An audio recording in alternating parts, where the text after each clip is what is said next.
For thousands of years, humanity has looked up at the moon and felt something, an unexplainable pull, a silent whisper, a presence that seems both familiar and unreachable. But what if that instinct, that strange sense of connection, isn't imagination at all? What if the moon has always been more than a celestial body?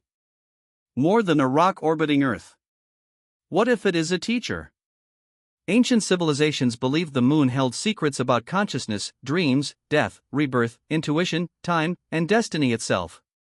From Egypt to Sumer, from India to the Maya, from the Druids of Europe to the shamans of Siberia, cultures who never met, separated by oceans and centuries, somehow recorded the same mystical message. The moon is a gate. Those who understand it unlock the hidden layers of reality. But these lunar teachings didn't survive in temples or scrolls alone. They were hidden in symbols, rituals, myths, and encoded astronomic knowledge, teachings passed only to initiated priests, shamanic travelers, and those who could read the rhythms of the sky. Tonight, we uncover the ancient, forgotten knowledge of the moon. And what it truly means for human consciousness. Stay with me until the end. Because by Chapter 10, you will never look at the moon the same way again. Chapter 1: The moon is the first teacher of humanity. Long before humanity built temples, cities, languages, or civilizations, the moon was already teaching. It governed the tides, the nights, the migration of animals, and even the menstrual cycles of early human tribes. For tens of thousands of years, our ancestors lived in rhythm, not with clocks, but with the phases of the moon. Anthropologists now believe the moon may have been humanity's first calendar. But ancient mystics taught something far deeper. The moon didn't just track time. It shaped consciousness. They believed each lunar phase activated different states within the human mind. New moon: introspection, silence, shadow work. Waxing moon: intention, growth, manifestation. Full moon: intuition, visions, heightened perception. Waning moon: release, purification, closure. To the ancients, these weren't poetic metaphors, they were energetic truths. They observed that human dreams became more vivid during the full moon, emotional waves intensified with lunar cycles, and spiritual rituals performed under certain phases produced dramatically different results. Archaeologists have uncovered lunar temples across the world, stone circles aligned with moonrise, caves painted with lunar symbols, and priesthoods dedicated exclusively to lunar magic. Every ancient culture agreed. The moon was humanity's earliest spiritual mentor. And those who synced with its phases gained access to deeper layers of themselves. Chapter 2: The Lunar Mystery Schools of Ancient Egypt. When Egypt rose, it carried humanity's lunar wisdom to an entirely new level. Hidden within the temples of Thoth, Isis, and Khonsu were secret initiation rites known today as the Lunar Mystery Schools. The Egyptians believed the moon was the mirror of the soul. Where the sun represented divine consciousness, the moon represented the human journey through darkness, dreams, intuition, death, rebirth, and hidden realms. Initiates of the lunar path underwent rituals designed to separate consciousness from the physical body, enter controlled dream states, navigate the astral realm, communicate with ancestral spirits, receive visions encoded with cosmic mathematics. This was not metaphor. It was a structured, step-by-step spiritual technology. Some ancient texts describe chambers beneath temples where initiates would lie in total darkness for 3 days during the new moon. In this sensory void, their brainwaves shifted into deep theta states, activating intuition, memory, and psychic insight. Egyptian priests taught that the moon was a gateway to the Duat, the realm between life and death. And that during certain lunar events, especially eclipses, the veil between worlds thinned. This is why lunar deities like Isis were not just goddesses, they were guardians of powerful metaphysical knowledge. The deeper you explore Egyptian lunar traditions, the clearer it becomes. They were not worshipping the moon. They were using it as a tool for expanding human consciousness. Chapter 3: The Moon and the Architecture of Dreams. Across the ancient world, every civilization, Sumerian, Babylonian, Greek, Chinese, Celtic, linked the moon with dreaming. Not as superstition, but as a fundamental cosmic law. To them, dreams weren't random. They weren't imagination. They were messages from the unseen. The moon was believed to regulate the dream gate, the energetic passage through which consciousness leaves the body each night. Modern science has begun to validate ancient intuition. Human sleep cycles, REM intensity, melatonin production, and dream vividness are profoundly influenced by lunar phases. But ancient mystics went further. They taught that full moon the dream realm becomes brighter, clearer. New moon the subconscious rises closer to the surface. Eclipses dreams transform into prophetic visions. Supermoon's emotional truths break open. Blood moon's ancestral memories emerge. Shamans entering lucid dreams often timed their journeys with the moon because they believed lunar gravity affected the silver cord, the energetic tether between body and soul. Some cultures even mapped the dream world into lunar quadrants, claiming different territories of the astral plane unlocked depending on the moon's position. Is this myth? Or lost science? Consider this. If the moon pulls oceans, if it pulls tectonic plates, if it regulates electromagnetic fields, why wouldn't it influence the human brain, which is 80% water and entirely electrical? Ancient people weren't imagining the connection. They were studying it. And their dream practices reveal a powerful truth. The moon is a teacher of the subconscious. And dreams are its classroom. Chapter 4: The moon is the keeper of feminine power. To ancient civilizations, the moon was not just a celestial light, it was the embodiment of the divine feminine, the mysterious force behind intuition, creation, emotion, cycles, dreams, and birth. Long before organized religion elevated masculine solar gods, early societies worshipped lunar goddesses as the architects of life itself. This wasn't mythology to them, it was observable truth. The moon controlled tides, seasons, fertility, and time. It was the natural rhythm of Earth and of the human body. In many cultures, the menstrual cycle was called the lunar rhythm, believed to sync with the phases of the moon. Priestesses of ancient temples, the oracles of Delphi, the Vedic Rishikas, the Egyptian handmaidens of Isis used lunar cycles to heighten their intuition and psychic awareness. They claimed the moon amplified the inner senses the same way the sun amplified the outer world. Rituals of the divine feminine were often held during the new moon or full moon because these phases were believed to open the inner gates, the portals of subconscious power, emotional healing, and spiritual insight. The moon's waxing phase represented growth and creation. The waning phase represented release and purification. The full moon symbolized revelation and truth. The new moon symbolized the void before creation, the womb of potential. Across the globe, goddesses like Isis, Selene, Hecate, Artemis, and Inanna were all lunar deities associated with mystery, transformation, magic, and death rebirth cycles. They were not female characters in stories, they were metaphysical archetypes representing the way consciousness flows in cycles. Ancient healers believed the moon taught humans the most important truth of all. Life is not linear. It is cyclical. Everything grows, peaks, fades, and is reborn. This was considered the first law of spiritual evolution. Modern spirituality is rediscovering what the in. Chapter 5: The moon's influence on human consciousness and emotion. Ancient mystics believed the moon did more than control water, it controlled the waters of the mind, a poetic way of describing human emotion and consciousness. Today, neuroscience and chronobiology are revealing something astonishing: humans are biologically tuned to the moon. Sleep patterns change, emotional sensitivity spikes, instincts sharpen, and even crime rates fluctuate with lunar phases. But thousands of years before any scientific measurement, shamans and priests understood this intimately. They taught that the moon acts like a cosmic amplifier, pulling emotional truths to the surface the same way it pulls the tides. What is hidden becomes visible. What is repressed becomes undeniable. The moon reveals. Full moons were seen as moments of emotional expansion. New moons were moments of introspective contraction. Between these two poles, human consciousness moves like a tide. Ancient healers used this knowledge with precision. Lunar phases dictated when to perform cleansing rituals, shadow work, intention setting ceremonies, dream incubation, divination, ancestral communication, astral travel. The moon was the clock of the soul. Some traditions believed that human consciousness contained lunar gates, energetic centers that open or close depending on lunar activity. This idea is strikingly similar to modern understandings of circadian rhythms, hormonal cycles, and neurochemical shifts. Even the word lunatic comes from the belief that the full moon intensified human emotion.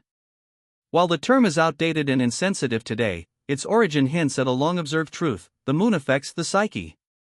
Modern research supports it.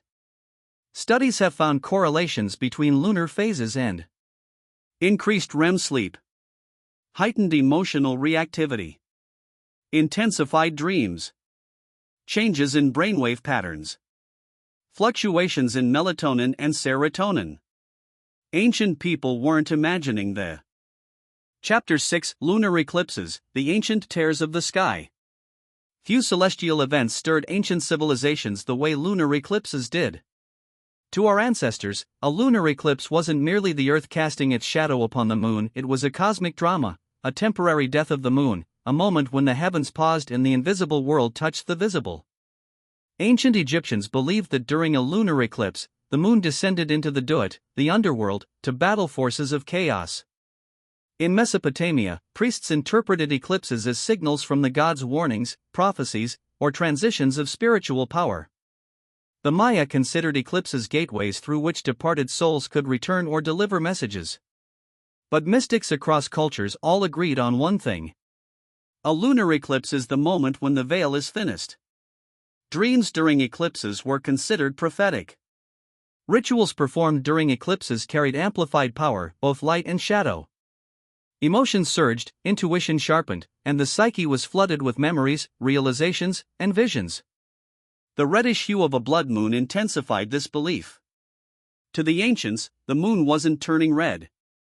It was revealing its hidden face.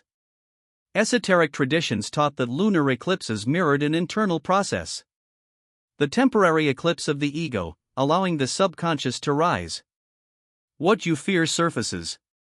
What you deny becomes visible. What you hide demands acknowledgement. This is why many cultures avoided making major decisions during eclipses. They believed eclipses exposed the truth but clouded judgment. Instead, eclipses were used for spiritual cleansing, breaking old energetic patterns, and confronting unresolved inner conflicts. Modern psychology accidentally agrees. Studies show increased emotional reactivity, disrupted sleep, and heightened introspection during lunar eclipses. Ancient mystics understood this long ago. When the moon darkens, the inner world lights up. Chapter 7: The Moon as a Cosmic Memory Keeper. One of the most mysterious beliefs across ancient cultures is the idea that the moon stores the memory of humanity. Not metaphorical memory, literal, energetic archives of consciousness, emotion, intention, and experience. Sumerians wrote that the moon god Nana records the destinies of mankind. Hindu texts describe Chandra as the keeper of Akashic imprints.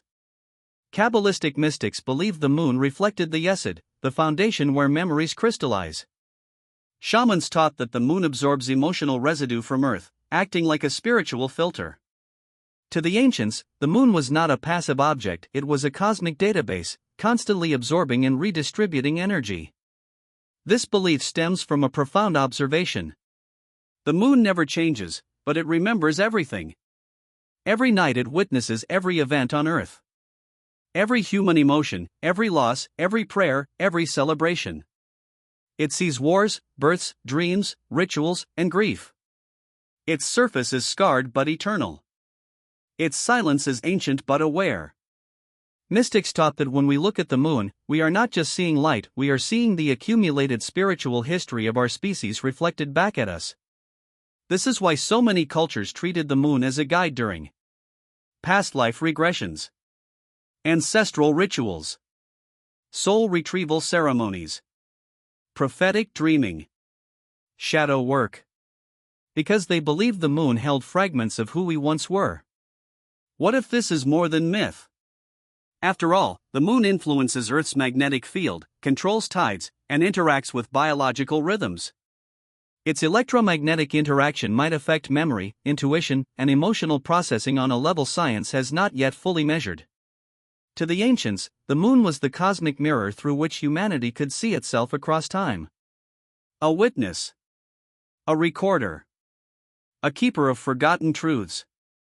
Chapter 8: The Moon and the Art of Lunar Divination. While the sun symbolized clarity, logic, and visible truth, the moon represented the hidden truth, the truth that reveals itself only through intuition, dreams, reflections, and signs. This made the moon the primary tool for ancient divination practices. In Babylon, moon priests known as Baru read lunar omens to guide kings.